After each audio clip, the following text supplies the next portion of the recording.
잠언 14장 1절부터 19절 말씀 함께 읽었습니다. 1절에 보니까 지혜로운 여인은 자기 집을 세우되 미련한 여인은 자기 손으로 그것을 허느니라, 그렇게 말씀하고 있죠. 자, 지혜로운 여인은 집을 세웁니다.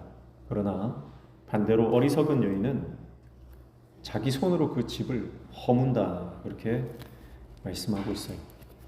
자, 여기서 집을 세우고 허무는 것은 직접 집을 건축해서 만들고 아니면 그 집을 이제 철거하는 건 아닌 걸 알겠죠.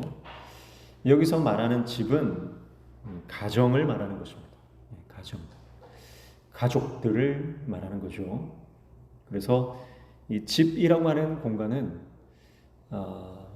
이제 모든 식구들이 돌봄을 받고 보살핌을 받는 그런 공동체, 공간입니다. 그래서 집이라고 하는 것은요, 단순한 공간의 개념이 아니라 어쩌면 이 시간의 개념이 더 큰 거예요. 그래서 가족이라고 해도요, 함께 보내는 시간이 없으면 가족이 아니죠. 같은 공간에 있다고 해서 가족이 아닙니다. 같은 공간에 있어도 삶이 다를 수 있어요. 공유하는 것과 함께 나누는 것이 없다면 그것은 그저 같은 공간에 있을 뿐이지 진정한 식구는 아니다, 그렇게 볼 수 있는 거예요. 그래서 여기서 말하는 집이라고 하는 것은 가족 구성원을 위한 돌봄이 실천되는 그런 장소, 그런 공간입니다. 그러니까 함께 시간을 나누고 마음을 나누고 삶을 나누고 모든 것이 공유되고 공감되는 그곳이 가정이죠. 오늘날 가정은 이 가정의 진정한 의미가 많이 퇴색되고 그 의미를 많이 잃어버렸습니다. 한 공간에 있지만 동상이몽, 전혀 서로의 속마음을 알 수 없고 또 다른 목표를 가지고 각자의 삶을 살아가는 그저 혈연으로만 이어진 그런 집이 되어 버렸죠. 그런데 그런 집을 누가 회복시키느냐? 가정의 진정한 의미, 가정의 진정한 목적, 하나님께서 태초에 가족이라고 하는 제도를 만드셨는데 그 태초의 가족이라고 하는 그 하나님의 본질적 그 목적과 개념이 누구의 손에 의해서 회복되느냐? 바로 지혜로운 여인의 손에 의해서 회복된다, 그렇게 말씀하고 있어요. 그래서 이 한 절 말씀이 오늘 우리에게 굉장히 큰 도전을 준다고 저는 생각을 합니다. 결국 우리 가정에 회복되어야 되는 게 뭐죠? 샬롬입니다. 우리 가정에 회복되어야 되는 그것은 하나님 주시는 하늘의 평강, 하늘의 평안입니다. 그래서 집은 들어가자마자 편안한 곳이 되어야 됩니다.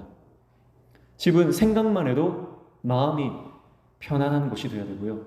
내가 그 가정이라는 공간 안에 들어갔을 때에 쉼을 얻고 충전하고 그리고 그 안에서 복을 누리는 그런 장소가 되어야 합니다. 그것을 회복시키고 본질적으로 원상복구시키는 사람, 그 사람이 바로 지혜로운 여인이다, 그렇게 말씀해요. 근데 반대로 어떻습니까? 미련한 여인은 가정을 허문다. 그 가정의 평안을 스스로 깨뜨려 버린다, 그렇게 말씀을 하고 있어요. 오늘 이 1절의 말씀이 14장 전체를 이렇게 밑에 깔려 있다, 이렇게 보시면 돼요. 그래서 지혜는 결국은 우리가 살아가는 삶의 전반, 가장 기초적인 가정부터 모든 사회 공동체 이르기까지 지혜가 결국은 행복을 가져다주고 삶의 참된 평안을 선사한다, 그런 말씀을 하고 있는 거예요. 오늘 우리가 다 가정이 있지 않습니까? 가정에 속해 있는데 우리의 가정이, 우리의 가문이, 우리의 구역 식구들이, 우리의 교회가 하나님의 지혜가 임함으로 저와 여러분을 통해서 회복되고 세워지는 은혜가 있기를 축복합니다. 그래서 지혜를 받은 사람, 하나님의 지혜가 임한 사람, 성령으로 충만한 사람이 있으면 그 사람 때문에 공동체는 회복될 줄로 믿습니다. 그래서 그 초청이에요. 하나님께서 저와 여러분을 그렇게 초청하고 있는 거예요.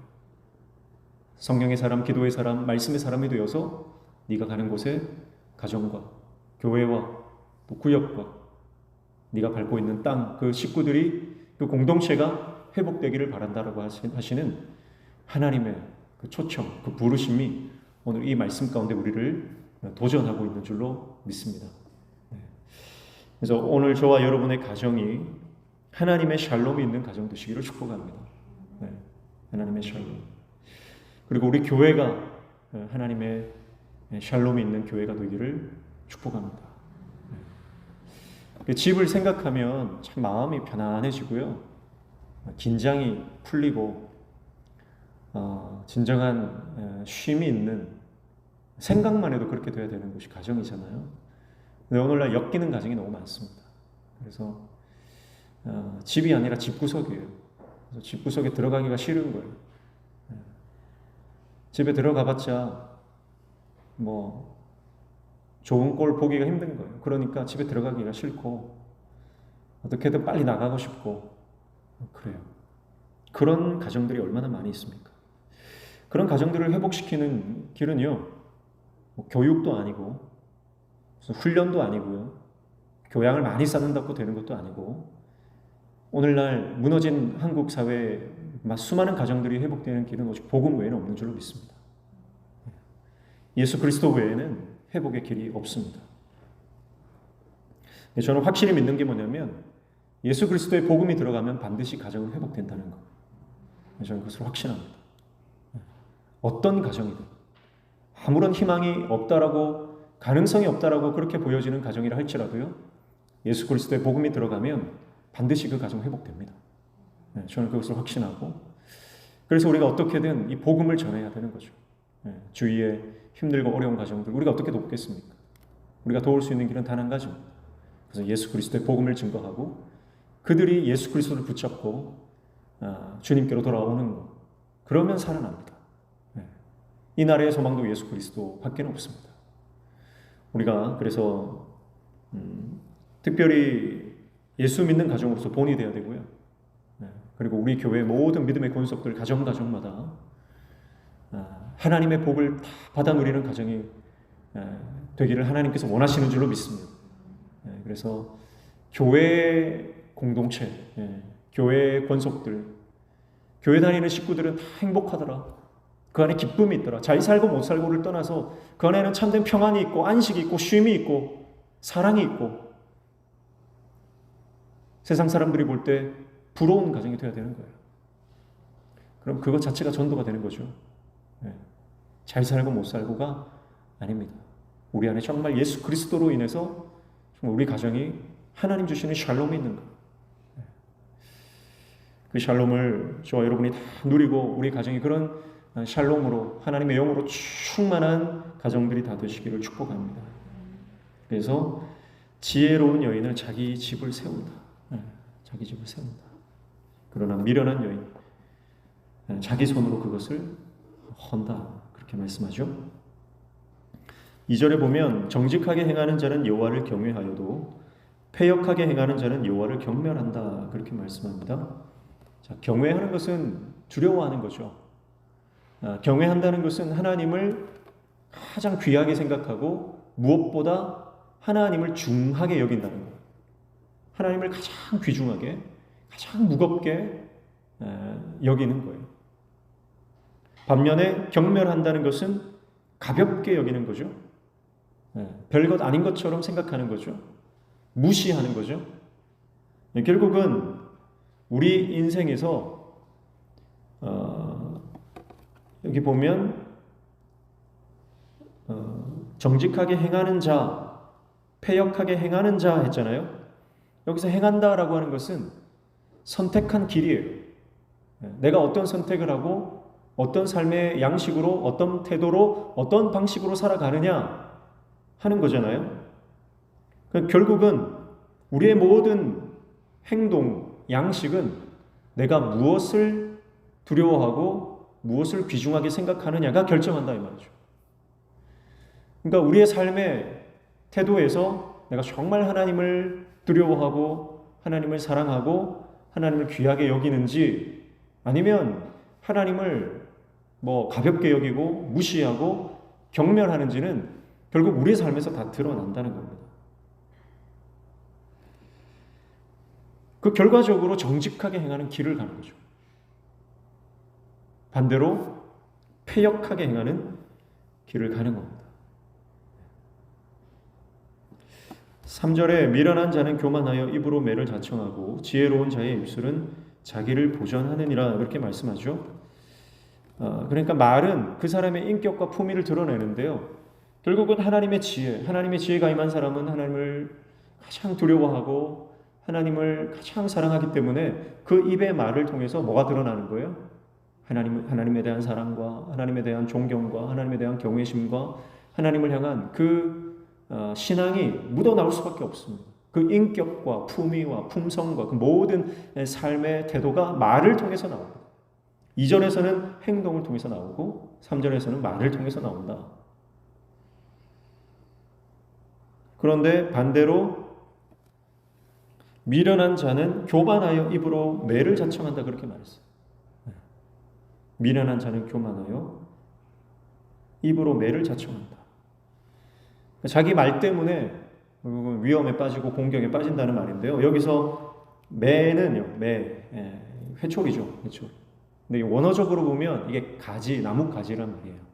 나무 가지를 꺾어서 회초리를 하니까 나무 가지가 회초리, 매가 된 거죠. 당연한 건데, 어쨌든 이 매라고 하는, 이 나무 가지라고 하는 것은 결국은 말이라고 하는 것이, 우리가 교만이 싹이 되어서 교만이 싹이 트면 이 말이, 교만한 말들이 가지처럼 막 뻗어나가는 거예요. 그런 이미지가 있는 겁니다. 그러나 지혜로운 자는 함부로 말하지 않고 꼭 필요한 말만 하기 때문에 그런 스스로 위험에 빠뜨리는 일들을 하지 않는다, 그렇게 말씀하는 거죠. 그래서 결국은 행동과 말을 통해서 우리가 우리의 개인의 삶과 또 가정과 교회 공동체를 세우는 사람이 있고, 반대로 나의 말과 행동으로 가정과 교회 공동체를 무너뜨리는 사람이 있다, 그렇게 말씀을 하고 있는 것입니다. 목회를 하다 보면 참 이런 말 저런 말을 많이 듣습니다. 우리 교회 성도들도 저에게 여러 가지 말들을 해주시죠. 좋은 말들도 많이 해주시는데 때로는 굳이 저런 말을 해야 하나 하는 그런 말들도 있어요. 저도 그렇습니다. 저도 목회를 하다 보면은 하고 싶은 말이 참 많아요. 그런데 경험상으로 하고 싶은 말 참았을 때 유익이 되는 경우가 참 많더라고요. 하고 싶다고 말해버리면 그 말 때문에 오히려 마음이 힘들고 관계가 틀어지고 하나님의 영광을 가리는 일들이 참 많더라라는 겁니다. 그래서 어쩌면 목회라고 하는 것은 하고 싶은 말 참는 게 아닌가, 그런 생각이 들 만큼 말에 조심을 하면 사실은 그 사람은 참 성숙한 사람이다, 그렇게 잠언이 말하고 있지 않습니까? 저도 참 말에 실수를 많이 하는 것 같아요. 그래서 어떻게든 말에 실수를 하지 않으려면 침묵해야 됩니다. 그리고 말하기 전에 한 번 더 심사숙고하고 한 번 더 생각하고 그렇게 해야죠. 사실은 이제 성도들에게는 제가 안 좋은 얘기, 이렇게 섭섭한 얘기, 또 부정적인 얘기 안 하려고 애를 씁니다. 혀를 많이 깨물어요. 그런 것들이 결국 내가 입 밖으로 발설했다가 좋은 결과를 얻어내지 못하더라고요. 그래서 그런 얘기들은 어떻게든 참으려고 합니다. 사실 제가 집에 가서 아내한테도요, 교회에서 일어난 일들에 대해서 이야기하지 않는 경우가 참 많이 있거든요. 얘기할 데가 어디 있겠습니까? 얘기할 데가 없잖아요. 그럼 집에 가서 아내에게라도 얘기를 해야 되는데 안 좋은 얘기는 별로 해도 안 좋더라고요. 시험에 들 뿐입니다. 그래서 화가 날 때는 그래도 저도 얘기를 해요. 이런 부분이 화가 난다. 이런 부분은 좀 섭섭하다. 이런 얘기를 하는데 제가 주로 안 하는 얘기는 뭐냐면 억울한 거나 얘기를 잘 안 해요. 제 입장에서 뭔가 좀 억울하다. 이거는 좀 너무했다. 그런 거는 얘기를 잘 안 하려고 합니다. 집에 가서도 얘기를 잘 안 해요. 왜냐하면 같이 마음이 아프거든요.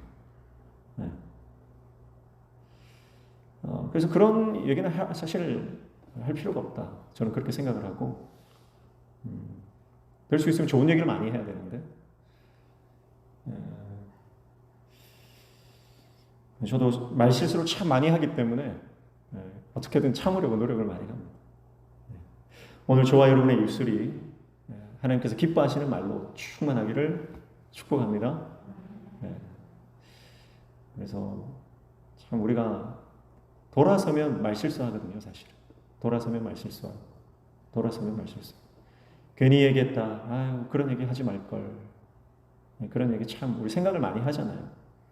그때마다 회개하고 또 내 입술에 파수꾼을 세워달라고 이렇게 하나님 앞에 또 용서를 구하고 힘을 달라고 기도하고 그렇게 하다 보면 결국은 우리가 우리의 말과 행동을 통해서 우리의 인격과 또 품위가 더 깊어지고 예수님 닮아가게 될 줄로 믿습니다.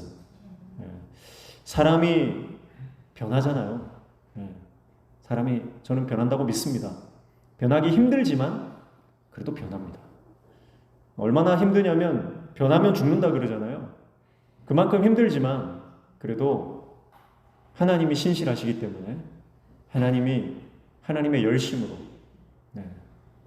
하나님의 열심이라는 말은 또 다른 측면에서 하나님의 질투라는 말이에요. 성경에서 하나님의 질투, 그 질투는 하나님의 열심이거든요. zeal of God. 그래서 하나님의 그 열심은요, 어쩌면 하나님이 질투하시는 하나님은 아니에요. 근데 왜 질투라고 표현했냐면 그래야 우리가 이해하기 때문에 그런 거예요. 하나님이 막 질투하고 하나님 막 그거는 하나님의 사실 본성이 아니거든요. 우리가 이해하는 단어로 표현했을 뿐인 거예요. 하나님이 후회하시는 분입니까? 하나님은 인생이 아니시니 후회하시는 분이 아닙니다. 근데 왜 하나님이 후회하신다 그래요? 그거는 우리가 이해하도록 말씀하시는 거예요. 하나님이 후회하실 만큼 이렇게 힘들어 하시는구나.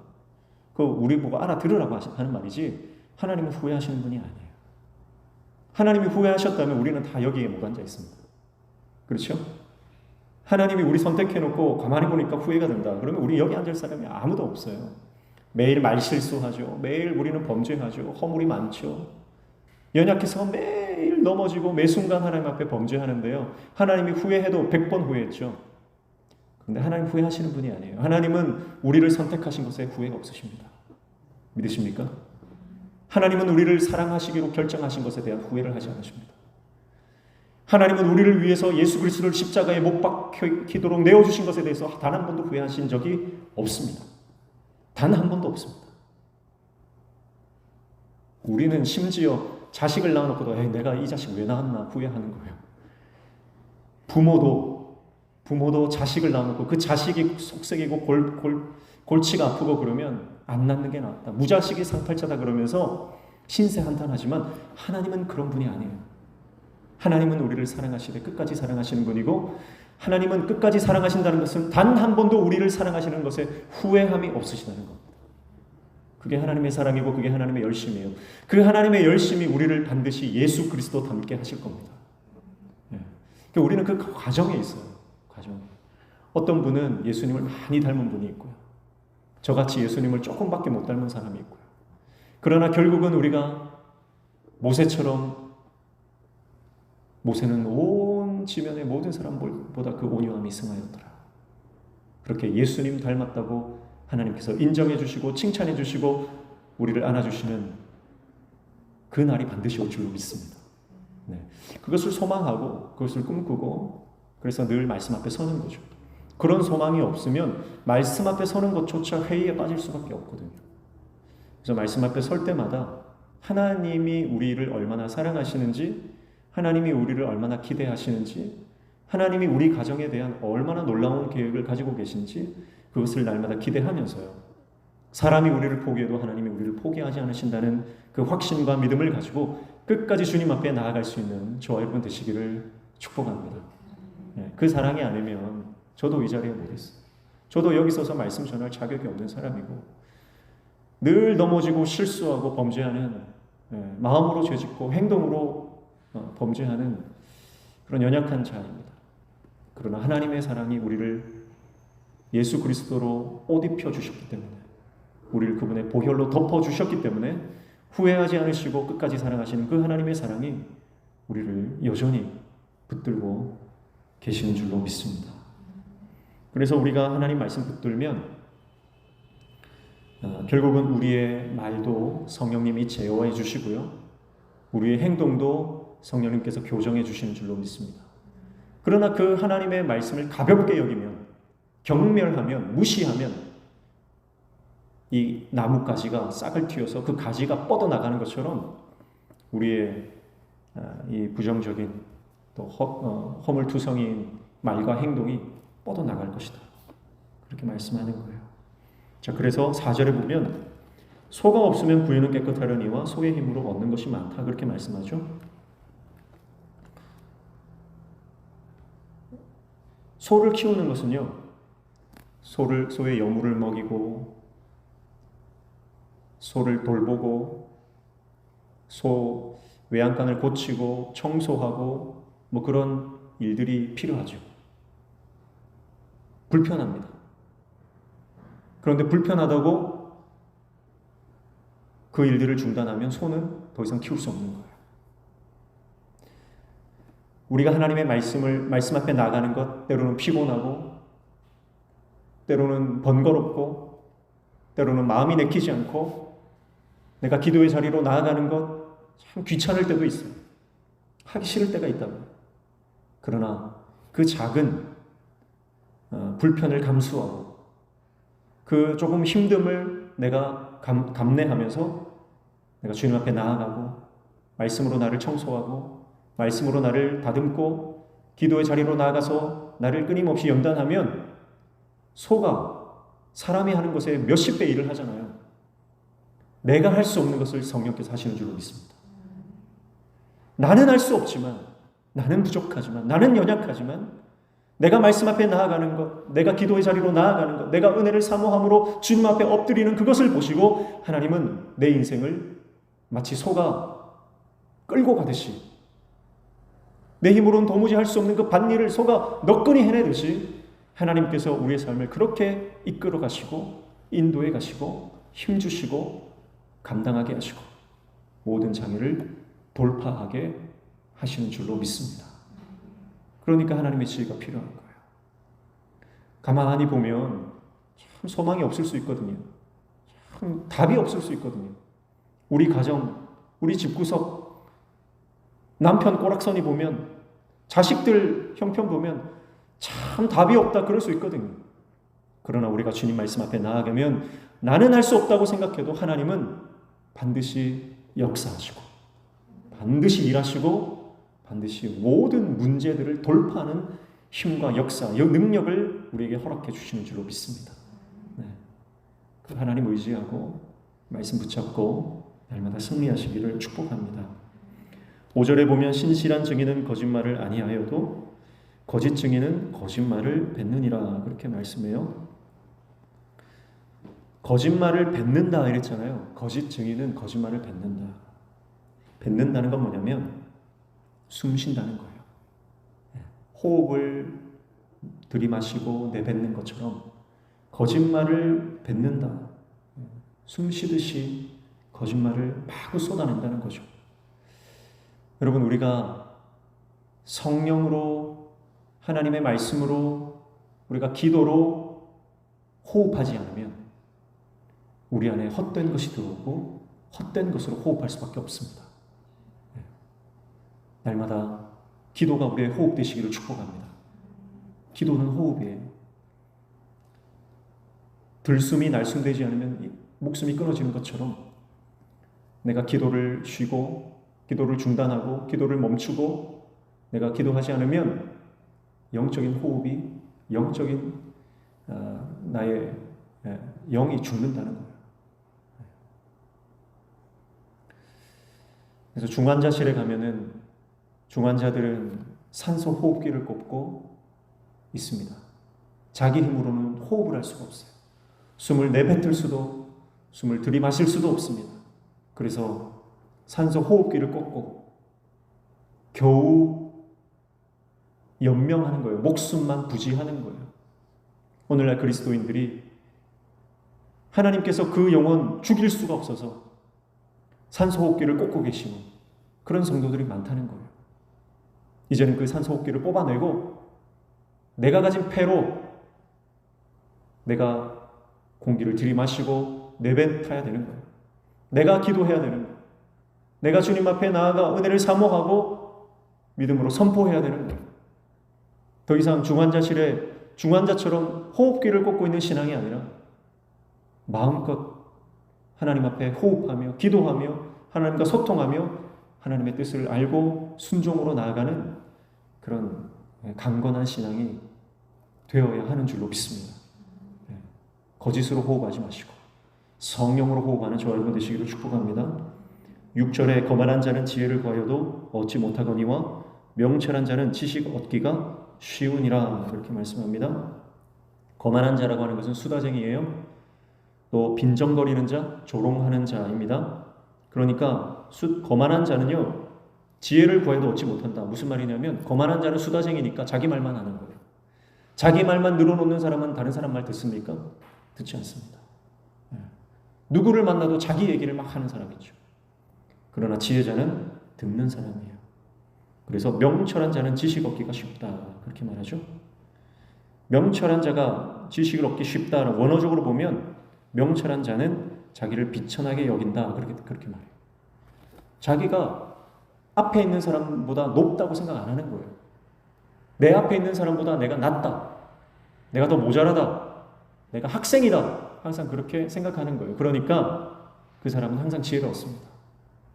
여기에서 거만한 자는 어떤 사람일까요? 스스로 생각할 때 하나님보다 위에 있는 사람이에요. 앞에서 말했듯이 여호와를 경멸하는 사람이에요. 2절에 여호와를 경멸하는 사람. 누가 아무리 그래도 그렇지 여호와를 경멸하는 사람이 누가 있겠느냐? 아닙니다. 있습니다. 자기 고집, 자기 경험, 자기 생각으로 완전히 꽉 들어찬 사람은요 말씀도 말씀으로 들리지 않아요. 자기가 그 말씀 위에 있어요. 그래서 그런 사람들은 말씀을 자의적으로 해석합니다. 꼭 이단 교주만 그렇게 하는 게 아니에요. 이단 교주들은 당연히 그렇게 하겠지만 소위 목사라고 하지만 실제로 목사가 아닌 사람들도 있잖아요. 이미 교단에서 면직이 됐는데도 자기는 목사라는 거예요. 왜냐하면 교단에서 면직할 정도면 자기에게 얼마나 큰 잘못이 있겠어요. 이단적인 부분이 있지 않고서는 잘 면직을 안 하거든요. 근데 어떤 분은 분명히 면직을 당했는데도 뭐라고 얘기하냐면 교단이 잘못했다는 거예요. 교단이. 그만큼 교만하면요 사람이 얼마나 무서워지는지 모릅니다. 자기에게 힘이 있고요, 돈이 있고요, 사람들이 모여드니까 자기가 최고인 줄 알고 결국은 하나님도 자기 밑에 있다고 생각해요. 그러니까 하나님 까불지 말라는 거예요. 근데 이단 교주들이나 막 나가는 이상한 목사들만 그럴까요? 아니요, 우리도 그럴 수 있다는 거예요. 우리는 생각할 때 하나님을 잘 믿는다 생각하는데 말씀 앞에 비춰놓고 보면 우리도 하나님보다 더 높이 내가 하나님 그 자리에 올라가 있는 경우가 많다는 거예요. 자기 말만 떠드는 자는 지혜를 얻지 못합니다. 하나님 말씀 앞에서 나는 죄인입니다 고백하는 사람이 하나님의 지혜를 얻게 되는 줄로 믿습니다. 그러니까 교회에 나와서 예배당에 나와서 자기 자리에 앉아서 기도할 때 가장 첫 번째 해야 하는 것은 하나님 나는 죄인입니다. 나는 은혜가 필요합니다. 하나님 말씀하여 주십시오. 주의 종이 듣겠습니다. 순종하겠습니다. 그 기도가 먼저 나와야 되는 거예요. 모든 성도들이 그런 자세로 예배로 나오면 예배 가운데 성령의 강력한 기름 부으심이 있는 줄로 믿습니다. 근데 더러는요, 교회에 나와서 예배당 나와서 자기 자리에 앉아가지고 다리 꼬고 팔짱 끼고 오늘 어떻게 하나 보자 하는 거예요. 설교 잘하나 보자. 성가대 찬양 얼마나 준비했나 보자. 성도들 수준 한번 보자. 그러면서 정죄하고 판단하고 자기 속으로 하나님 위치에서 다 내려다보는 사람이 있다고요. 우리 교회는 없어요. 다른 교회들은 그런 분들이 많아요. 우리 교회도 2분 정도 있는지 모르겠어요. 사랑하는 성도 여러분, 오늘 우리가 주님 앞에 나왔을 때 자기를 비천하게 여기는 것이 은혜인 줄로 믿습니다. 그래야 하나님의 은혜가 임합니다. 물은 어디로 흘러요? 낮은 곳으로 흘러요. 은혜도 그와 같습니다. 강물처럼 흐르는 은혜는요, 내가 낮은 자리에서 그 강물을 받아들일 마음의 준비, 회개의 자세만 되어 있으면 그 강물은 우리에게 강력하게 밀려올 줄로 믿습니다. 그러나 내가 높이 올라가 있으면 아무리 강력한 물줄기가 흘러가도요, 나는 거기에서 제외되는 거예요.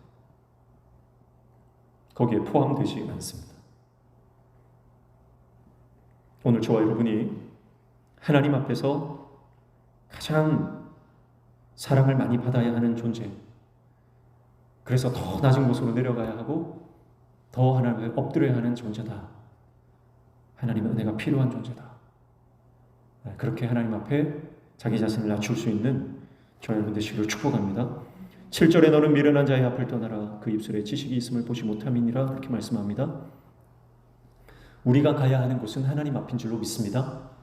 미련한 자의 앞에 가지 마십시오. 자, 미련한 자의 앞에 가지 말아야 할 이유는 그 입술에 지식이 없기 때문입니다. 자, 그러니까 사람을 사귀는 기준이 뭐라는 거예요? 그 입술의 말이라는 거예요. 언어라는 거예요.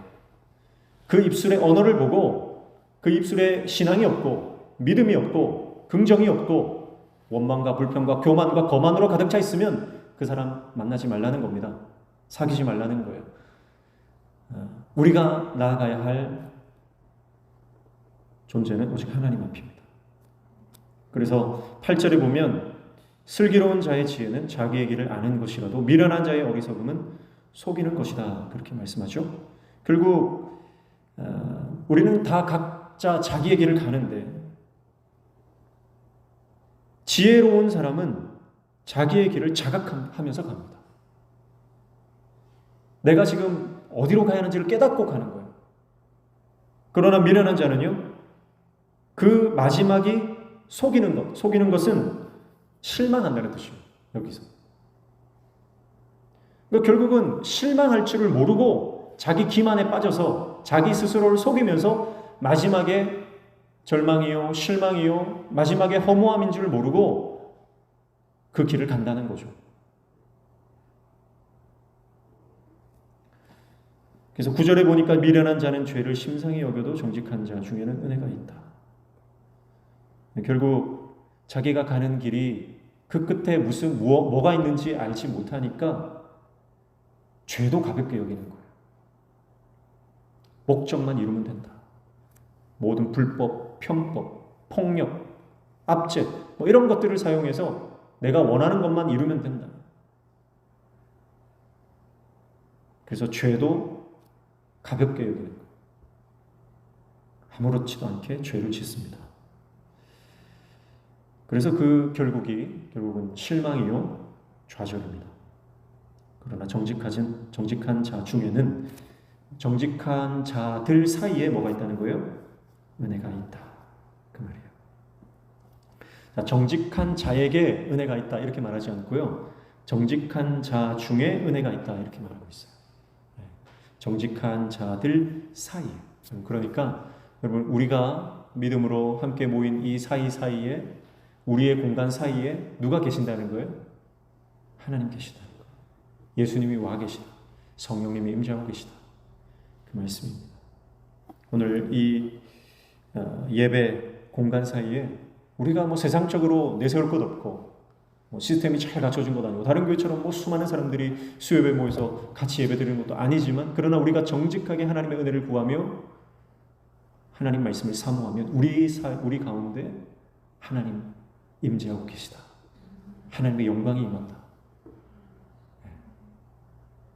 오늘 이 자리에 주님 계신 줄로 믿습니다. 그래서 그 은혜를 붙잡고 승리하시길 축복합니다. 10절 마음의 고통은 자기가 알고 마음의 즐거움은 타인이 참여하지 못하느니라, 그렇게 말씀하죠. 자, 우리 마음속에 있는 거는요, 나만 알아요. 내가 어떤 마음을 품고 있는지, 지금 내 고통이 얼마나 심한지 그거는 남편도 모르고 자식도 몰라요. 나만 알아요.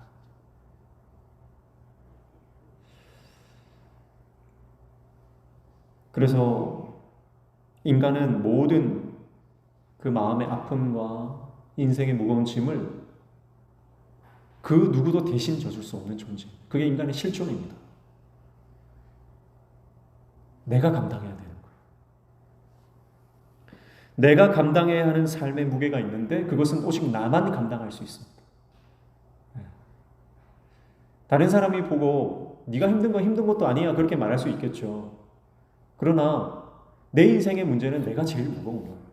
다른 사람이 뭐라고 말하든 내가 지금 고민하는 문제는 내 인생에서 내가 가장 힘들고 어려운 문제예요.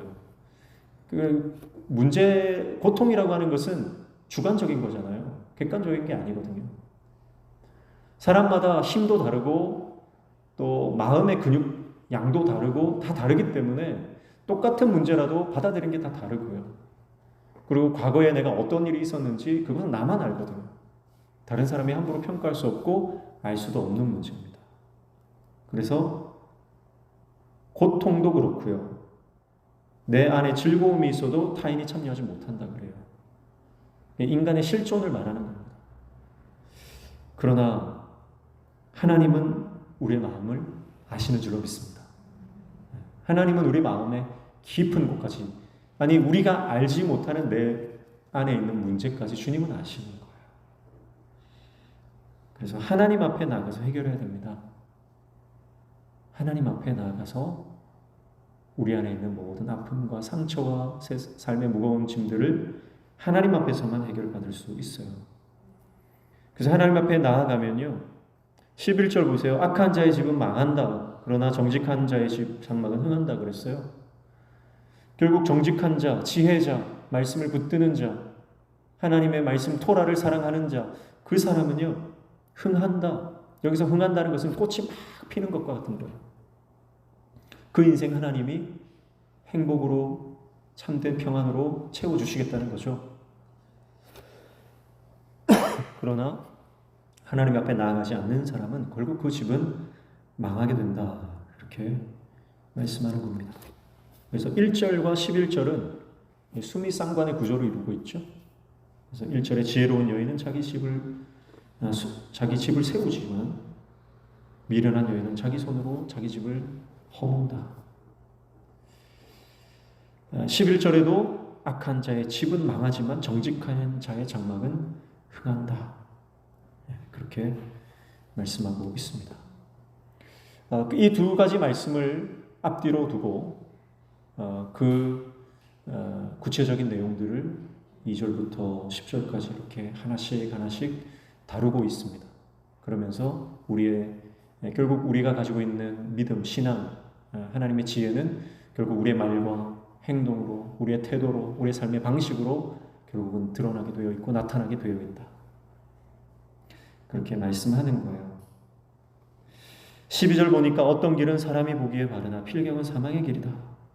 자, 참 좋은 길인 줄 알았는데 가보니까 절망적인 길인 거예요. 참 좋은 사람인 줄 알았는데 나중에 알고 보니까 사기꾼이에요. 이 남자면 됐다 생각하고 왔는데 이 남자라서 큰일 났다, 이런 경우도 있는 거예요. 우리 삶은 내가 예상한 것과 똑같이 진행된다, 안 된다? 진행 안 된다는 거죠. 예측 가능하다, 불가능하다? 예측 불가능하다는 거죠. 이게 두 번째 말하는 인간의 실존입니다. 앞길을 예측할 수 없다. 내 계획대로 되지 않는 것이 인생이다. 인간의 한계성이죠. 인간의 한계성. 똑같은 말씀입니다. 13절 웃을 때도 마음에 슬픔이 있고 즐거움의 끝에도 근심이 있다. 겉만 보고 판단할 수 없다는 겁니다. 겉으로 웃고 있는데 그 안에 더 큰 슬픔이 있고요. 즐거운 것인 줄로 알았는데 마지막에 보니까 즐거운 일이 아닌 거예요. 인간이 판단할 수 없다는 겁니다. 그래서 14절에 마음이 굽은 자는 자기 행위로 보응이 가득하겠고 선한 사람도 자기 행위로 그러하리라 그렇게 말씀하죠. 마음이 굽었다라고 하는 것은 엉뚱한 길로 간다는 거예요. 일탈하는 겁니다. 벗어난다는 거예요. 그래서 예측하지 못하는 그 길에서 우리가 가야 할 길은 오직 하나님의 말씀을 붙드는 길밖에 없는 줄로 믿습니다. 그래서 예수 그리스도만 바라보고 가면 되는 거예요. 그래서 주님만 바라보고 가면요, 사람 때문에 실망할 일도 없고 사람 때문에 상처받을 일도 없고 일이 잘 못되었다고 절망할 필요도 없다는 거예요. 예수님이 우리의 길이시기 때문에 그 길 끝에, 우리가 가는 삶의 길 끝에는 여러 가지 좌절되고 절망되고 실망하는 일들이 많을 수 있겠지만 주님은 우리를 실망시키지 않으신다. 주님은 끝까지 우리를 붙들어 주신다. 주님이 길이다. 15절 어리석은 자는 온갖 말을 믿으나 슬기로운 자는 자기 행동을 삼간다. 여러분, 온갖 말을 믿지 마십시오. 우리가 가는 길 가운데 수많은 말들이 있습니다. 이 길로 가야 된다. 저 길로 가야 된다. 이걸 선택해야 된다. 여기 투자해야 된다. 이 사람을 만나야 된다. 그런 사람들의 말을 믿지 말고 행동을 삼가라. 행동을 삼가라. 신중하게 생각하고 깊게 고민하고 분별해라. 그 분별의 기준은 하나님의 말씀이다. 하나님께서 가라고 하면 가고 하나님께서 하지 말라고 하면 하지 말고 그렇게 지혜로 살아가라. 16절 지혜로운 자는 두려워하여 악을 떠나나 어리석은 자는 방자하여 스스로 믿는다. 자, 그러니까 오직 하나님의 말씀만 믿고 따라가는 것, 그것이 출발하는 시점이 뭡니까? 바로 하나님을 경외함이죠. 두려워함이죠. 그래서 절제합니다. 자기를 스스로 통제합니다. 그러나 그렇지 않은 자들, 어리석은 자는 방자하여 스스로 믿는다. 자기 확신, 자기 고집 버리지 못한다는 거예요. 17절 노하기를 속히 하는 자는 어리석은 일을 행하고 악한 계교를 꾀하는 자는 미움을 받는다. 여러분, 화를 낼 수는 있습니다. 그러나 성경은 분명히 말씀하죠. 화를 속히 내지 말라. 화를 내는 것이 죄는 아닙니다. 그러나 성급하게 화를 내는 것은요, 그것은 큰 허물이 될 수 있다는 것. 분을 품어도 해가 지도록 품지 말라 그랬죠. 내 안에 분이 일어날 수 있습니다. 그러나 그 분을 하루가 넘도록 품고 있지 말라는 거예요. 성경은 우리의 감정을요, 잘못됐다고 말하지 않아요. 때로는 슬플 수도 있고 화가 날 수도 있고 실망이 될 수도 있고 감정은 자연스러운 거고요. 그 감정은 하나님을 닮은 거죠, 사실은. 자연스러운 겁니다.